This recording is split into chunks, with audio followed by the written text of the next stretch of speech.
The gaming industry is one of the biggest in the world, with billions of dollars made every year and an uncountable amount of money being poured into development. We're talking massive R&D budgets, millions spent on market research and commercials. Think about the 150 million PS2 sold, the cultural phenomenon of the Wii, the rapid rise of the Xbox 360, or the Switch's success during the COVID era, skyrocketing Nintendo stock to unprecedented levels. But for every one success story, there are 10 blunders. Well, in the case of this video, 5, as today I'm counting down 5 of the biggest console commercial failures. Let's start with everyone's favorite underdog of the 6th generation, the Sega Dreamcast. Unlike some of the other entries in this list, the Dreamcast was actually good, in its own weird way. It had built-in internet, great graphics for its time, a solid lineup of games, and it was actually the first to the 6th gen party. However, for some reason the Dreamcast was discontinued just over 2 years after its launch. So, why? First, let's address the elephant in the room. Sony's PlayStation 2 was announced shortly after the Dreamcast launch, and it promised something Sega didn't have: a DVD player. Believe it or not, but in the late 90s and early 2000s, a DVD player was a luxury item, so many people decided to wait for the all-in-one machine. Not to mention that the PS2 could run games from the original PlayStation, while the Dreamcast left the Saturn audience dead in the water. Once again, Sony contributed to their competitors' misfortune by doing exactly what Sega should have done from the beginning. $2.99.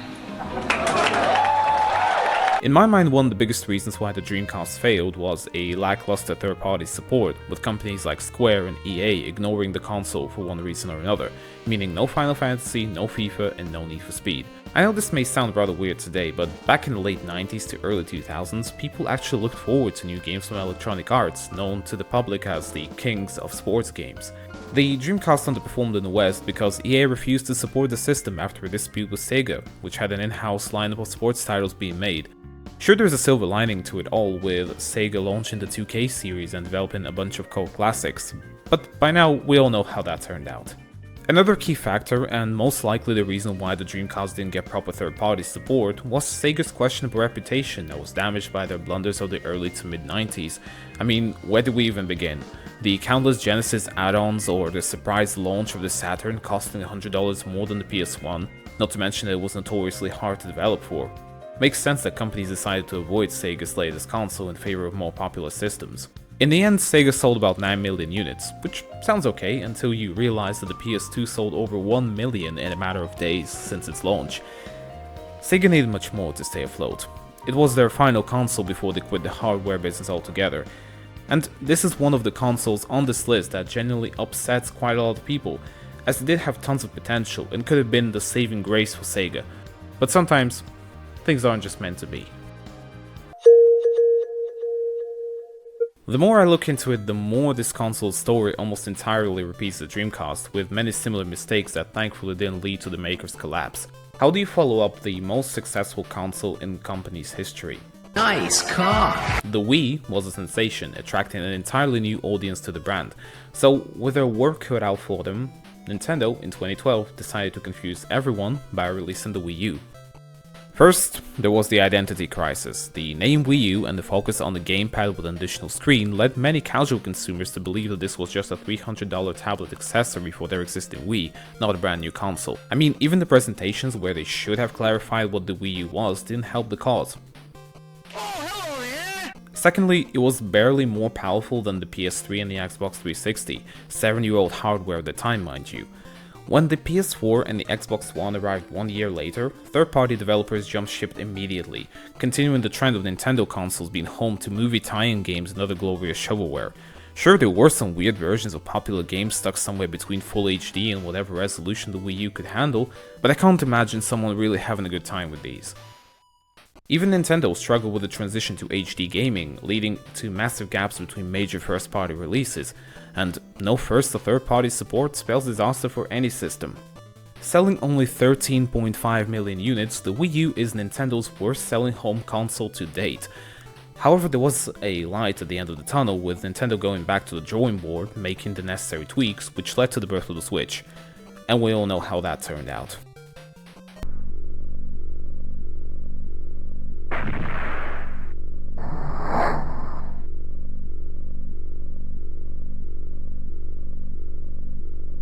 In the early 90s, Trip Hawkins, the founder of EA, had a dream to launch the next generation of gaming. He called it the 3DO. It was powerful, it was futuristic. It even had some games. Only one issue. It cost $700. That's 1993's $700 we're talking about, which is approximately $1,600 in today's money. Though, seeing the current console prices, it doesn't sound too insane, don't you think? The 3DO company didn't make the hardware, but instead licensed the technology to companies like Panasonic and Goldstar. Because the manufacturers didn't get a cut of the game sales, they had to sell the hardware with a massive markup to just break even. Adjusted for inflation, $700 in 1993 is roughly $1,600 today, and nobody's paying that for a console with no Mario or Sonic, especially in the early 90s. Hell, even today people are thinking twice before splurging half of this price on a new system. By the time the 3DO got a price cut, the Sega Saturn and Sony PlayStation arrived for $399 and $299 respectively, with better tech and way more games than the 3DO could ever offer.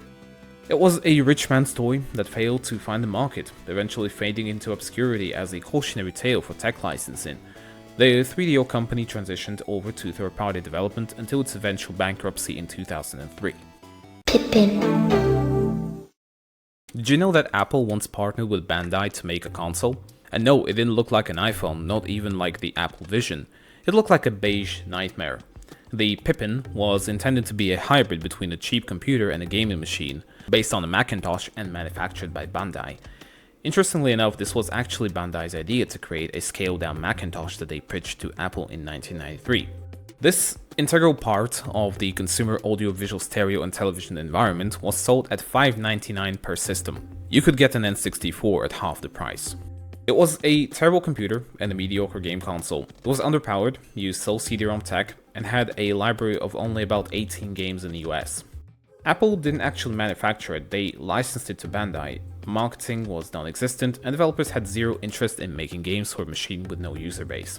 It sold a measly 42,000 units worldwide, most of it in Japan. To put that into perspective, the original PlayStation sold over 100 million units. To this day, the Pippin is considered one of the biggest tech flops bearing the Apple name. And finally, everyone's favorite punching bag.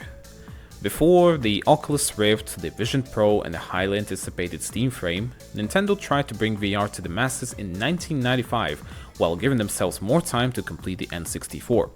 The result was the Virtual Boy, the only console on this list that could literally give you a medical condition. To save money, Nintendo used red LEDs. Every game was a serene monochromatic red and black void, similar to what we saw on the Game Boy, though there we had it green and black, or green and grey, I guess. It wasn't just ugly, it caused headaches, dizziness, and eye strain. Not to mention how awkward the whole thing was to use with no proper way to hold the system. It wasn't portable, you had to use a stand on the table, and it wasn't VR, it was just stereoscopic 3D. So why buy this when you could get a Game Boy for a fraction of the price and a superior library of games with none of the gimmicky nonsense? Nintendo was pouring all its resources into the upcoming N64, leaving the Virtual Boy with a tiny library of underwhelming games, with just over 20 titles released for the system. Sure, there are a few gems hidden somewhere amongst these games, but nothing to really write home about. As a result, the Virtual Boy sold around 800,000 units and was discontinued less than a year later. Nintendo's legendary designer Gunpei Yokoi, the man who created the Game Boy, left the company shortly after it failed to join Bandai to create the WonderSwan portable console. These consoles may have failed, but they all led to something new. Without the Virtual Boy, we might not have gotten the 3DS and modern VR headsets. Without the Dreamcast, we might never have had online console gaming and the emergence of the Xbox brand. Failure is just the first step toward the next big thing, even if you don't stay around to see it happen. Which of these consoles do you think deserved a better chance? Are there other ones that I missed, like the Atari Jaguar or the N-Gage, that should be included in a separate video? Let me know in the comments, and don't forget to like and subscribe for more deep dives into gaming history. See ya!